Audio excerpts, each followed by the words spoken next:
You probably have a promise you made to yourself this week. Nobody heard it, nobody wrote it down, but you remember it. Maybe you said you would wake up earlier, finish the application, stop checking their profile, or finally make the difficult call. Then the moment came, and you quietly negotiated your way out of it. No announcement, no witness, no obvious consequence. That is why private promises are so easy to break. The person disappointed is also the person creating the excuse. I used to think these moments were small. Missing one workout or delaying one task did not seem important enough to matter. But the real damage was not the missed task. It was the message I kept sending to myself. My own word is flexible, especially when keeping it becomes inconvenient. After enough repetitions, I stopped believing my plans. I could write a beautiful schedule and feel nothing when I read it. The problem was not that I lacked ambition. I had too many ambitions, too many rules, and too many dramatic fresh starts. Every Sunday, I made promises for a person with unlimited energy, perfect focus, no interruptions, and no bad mornings. By Tuesday, reality arrived. Then I called myself lazy, built a stricter plan, and repeated the same cycle the next week. This is not another speech about discipline. You do not need someone shouting that successful people simply want it more. You need to understand what a broken private promise does to the relationship you have with the person making your decisions. When somebody repeatedly promises to help you and never appears, you stop organizing your life around their words. You may still like them, you may understand their reasons, but you stop treating their promises as reliable information. The same thing happens internally. When your actions repeatedly ignore your private commitments, your brain updates the evidence. It learns that tonight's plan is probably emotional theater, tomorrow's alarm is negotiable, and your deadline is only a suggestion. That loss of self-credibility changes how you begin. A simple task starts carrying every previous time you failed to follow through. So today's action feels heavier than its actual size.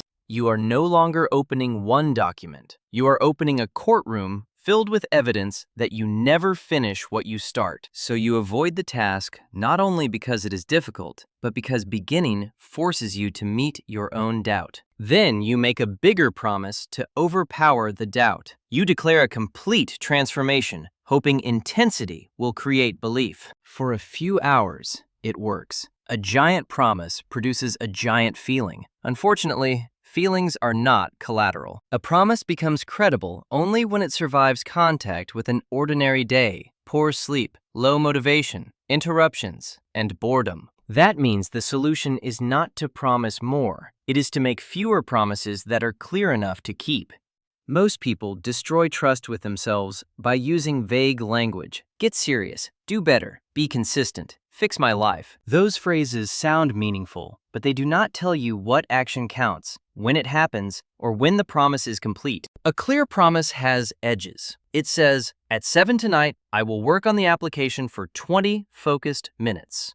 Now, there is no argument about whether thinking about the application counts. The action is visible, limited, and finishable. The smaller promise may feel less inspiring, but that is the point. You are not trying to impress yourself or manufacture a powerful mood. You are rebuilding evidence. Self-trust grows from receipts, not speeches. One kept promise gives your future self a real reason to believe the next one, because expectation follows repeated proof. Start by choosing one private promise that matters this week. Not 5 habits, not a complete identity makeover. One commitment. Choose something that would make your life slightly more honest if you completed it, even if nobody ever knew. Then reduce it until you can describe the minimum version without using words like more, better, seriously, or consistently. Read 10 pages. Walk for 15 minutes. Send the first draft. Put the phone outside the room during dinner. The minimum is not your limit forever. It is the floor you are agreeing not to fall through right now. This matters because ambitious people often confuse a floor with a ceiling. They fear a small promise will make them small.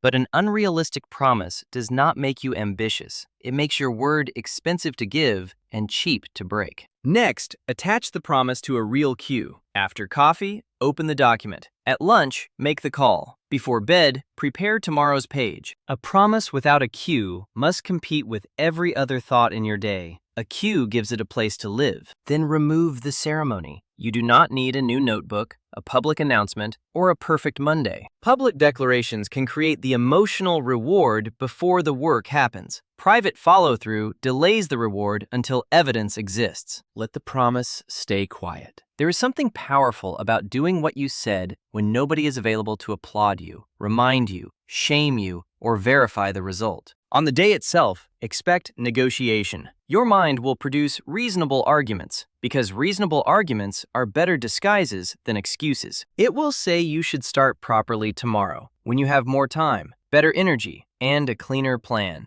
Do not debate every sentence. Return to the exact agreement. What is the smallest action I actually promised? You do not have to complete the heroic version. You only have to protect the credibility of the version you chose. If you promised 20 minutes counts. Continuing is allowed, but it cannot become the hidden requirement. Otherwise, every small promise secretly becomes enormous, and your nervous system learns to resist even the beginning. There will also be days when the agreement genuinely becomes impossible. Life can interrupt a promise without making you dishonest. The rule is simple. Renegotiate before the deadline when possible, not after you have silently disappeared from the commitment.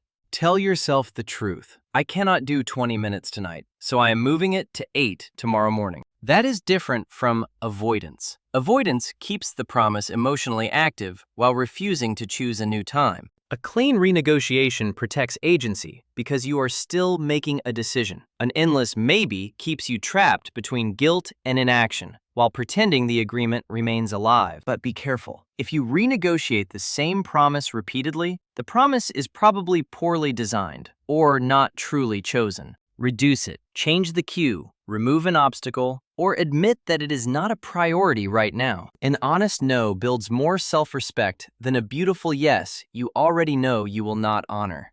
When you keep the promise, mark it quietly. Do not turn one completed action into a demand for a flawless streak. The goal is not to create a new way to punish yourself. The goal is to collect accurate evidence. Evidence says, I said I would do this. The moment arrived, discomfort appeared, and I did not abandon myself simply because nobody else would know. That sentence is more valuable than feeling motivated. Motivation tells you what you want today. Evidence changes what you expect tomorrow. Over time, you begin planning differently. You stop using promises to regulate guilt and start using them to direct behavior. You become slower to commit because your yes now means something. You also become calmer after committing because the agreement is clear. This confidence is quiet. It does not look like a dramatic morning routine or a speech about becoming unstoppable. It looks like sending the draft, taking the walk, closing the app, and doing the unseen thing at the agreed time.